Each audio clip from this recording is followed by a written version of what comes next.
Hello good morning दोस्तों। तो आज मैं फिर से लेके आया हूँ क्या है एफएम का क्वेश्चन सॉल्यूशन। एफएम के क्वेश्चन में ये प्रॉब्लम आ सकता है। ये प्रॉब्लम क्या है? ये प्रॉब्लम कह रहा है Euler's equation of motion derive करना हमको Euler's equation of motion and Bernoulli's equation of motion. अब यूलर इक्वेशन ऑफ मोशन क्या होता है? तो यूलर इक्वेशन ऑफ मोशन होता है प्रूव। क्या प्रूव करना है? ये प्रूव करना अपने को क्या है, p by omega plus we square by 2g plus z equal to c. Okay, तो सबसे पहले मैं एक ग्राफ बनाऊंगा। ठीक है, ये अपना टोटल डिस्टेंस क्या है, एस है। टोटल डिस्टेंस एस है। ठीक है, उसके बाद इस पॉइंट को अपन क्या मानेंगे, एस, ये डी एस है। ठीक है, उसके बाद P plus D P D S into D S into क्या आ जाएगा, डी ए। अब ये हमारा क्या आ जाएगा, P into D A. Okay, अब यहाँ से एक लाइन ड्रॉ करेंगे जो ओमेगा रहेगा और ये थीटा। ठीक है, देखिए ये लाइन और ये लाइन एक एंगल बना, ये थीटा रखे तो क्या हो गया, D S D Z, D cos theta को लिखा जाएगा D Z upon D cos theta. ठीक है, समझ गया, D Z upon D cos theta, ये हो गया। अब करते हैं हम consider and fluid element of cylindrical shape of length D S. Length क्या माने हम, डी एस माने हैं, and circumferential area D A. Circumferential area कितना माने अपन, D A, as Son in above figure. Okay, pressure force f p acting on the bottom of the fluid element. Pressure force यहाँ से एक्ट कर रहा है। ठीक है, is equal to p dot d a. The pressure force acting on the top of the cylindrical element is equal to P plus dP ds into ds into hall का dA। ये वाला प्रेशर एक्ट इन ऊपर side से। ठीक है, यहाँ तक clear. अब क्या करा है, assume weight of the fluid element. Weight of the fluid element क्या है, omega, acting in the direction of flow is equal to let flow is taking place in stream direction x as shown in figure. Let weight of fluid element is angle theta with direction of the flow, hence क्या हो जाएगा, omega cos theta. कहा जाएगा p g d A D s cos theta. Assuming rho mass density, omega specific weight, omega equal to क्या होता है, weight upon volume. Weight equal to क्या आ जाएगा, ओमेगा इंटू वी। तो ओमेगा इंटू वी क्या निकाले अपना, डी ए इंटू डी एस। तो क्या आ जाएगा, रो जी, ओमेगा क्या लिख सकते हैं, rho ji into D A D S. Okay, यहाँ से समझे, वी इक्वल टू क्या लिखे, डी ए इंटू डी एस। अब क्या है, according to the Newton second law of motion resultant force is equal to product of mass into acceleration, F बराबर M A बराबर। ठीक है, product of mass into acceleration. Let acceleration A S, acceleration is fluid element, resultant force acting on fluid element equals to summation f of x equal to p dot d a minus p plus D P D S into D a minus p rho ji into D s cos theta. Summation of f क्या है, m ए।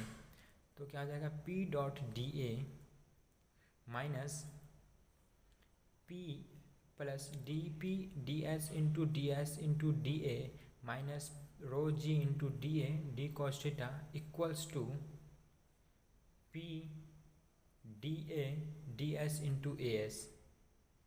क्या है, F बराबर M a. तो M हमारा क्या है, M क्या है, ए तो हमारा एक्सेलरेशन हो गया। ठीक है, और एम क्या है, एम हमारा rho into D A D S. ठीक है, समझ गए। अब क्या हुआ, अब दोनों को क्रॉस किए, मतलब एक दूसरे में जो कॉमन था उसको निकाले, काटे उठे। देखिए ये प्लस में है, P dot d A plus में है, और यहाँ पे देखिए माइनस पी डॉट डी ए। ठीक है, माइनस पी डॉट, ये वाला पी डॉट डी उधर जाएगा तो माइनस हो जाएगा, तो ये नहीं नहीं, पी डॉट डी ए, ये और ये मिला के पी डॉट डी ए बना, ठीक है। तो माइनस कैंसल, और फिर जो था वैसे ही लिख दिए। तो minus d P D S into D a minus rho ji into D A D s cos theta equals to p dot d S into a s, ठीक है। अब क्या माने, देखिए सबको कैलकुलेट किए हैं, P dot d S A S ये वाला है, फिर प्लस क्या लाए हैं, इसको इस साइड ले आए हैं, तो D P upon D S into D A plus इसको भी इस साइड ले आए हैं, तो rho ji into D S cos theta equals to 0। अब A S plus D P D S into rho, इसको क्या हुआ था, ये बन गया था रो मेरा, डी इंटू डी एस, ठीक है। ये मेरा क्या बने हुआ था, रो, ये रो था, और ये रो इंटू डी एस, इससे डिवाइड किए हम, क्या इसको हम किससे डिवाइड किए, रो इंटू डी एस से डिवाइड किए, ठीक है। रो इंटू डी एस से डिवाइड किया गया इक्वेशन 1 को, equation 1 divide by rho into D s, क्या बचा, a S plus D P D S into rho plus क्या बचा, जी कॉस थीटा, ठीक है। यहाँ पे रो नहीं है, यहाँ पे रो है, तो रो गया। तो अगर डिवाइड किए हैं तो डी ए गया, डी एस गया, 1 अपॉन रो होगा ये क्या होगा अपना, 1 अपॉन रो में 1 अपॉन रो, ठीक है। इक्वेशन बी हो गया मेरा। अब चलते नेक्स्ट स्लाइड, क्या है, कैलकुलेट ए एस क्या हमारा, a s is function of specific, क्या है, function of space and time, hence a s equal to d v by d t velocity upon time, when v is function of specific time.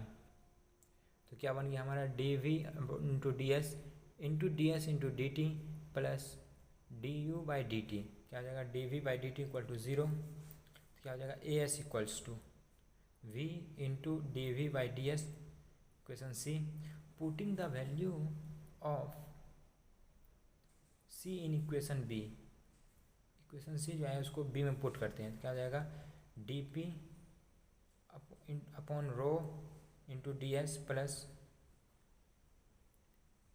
Ji d Z d S, ठीक है। अब plus v into d v by d s equals to 0, multiplying every term by d s से सबको multiply करते हैं, तो क्या हो जाएगा, डी एस ये जाएगा, ये डी एस जाएगा, ये भी डी एस चला जाएगा, तो क्या बचेगा, del p by rho plus g d z plus del v equals to 0, okay. तो क्या आया हमारा, ये आया निकल के, ये हमारा क्या बन गया, यूलर्स इक्वेशन, ये जो बना del p by p plus v del v plus g d z equal to क्या, ये हमारा यूलर्स इक्वेशन। अब इस यूलर्स इक्वेशन से by using Euler's equation to make, क्या करना हमको, about Euler's equation, integrate about Euler's equation, तो क्या निकलेगा हमारा, बर्नौलीज इक्वेशन। तो क्या करेंगे, सबको इंटीग्रेट करते हैं, तो डेल पी बाई क्यू है, तो क्यू रो है, तो रो हमारा कांस्टेंट निकल जाएगा, डेल पी का इंटीग्रेशन क्या होता है, पी प्लस वी है, तो वी स्क्वायर बाई 2 हो जाएगा, प्लस जी यानी कि जी कांस्टेंट तो बाहर निकल जाएगा, और डी जेड का जेड होता है, इक्वल्स टू सी। तो rho upon p upon rho plus we square bye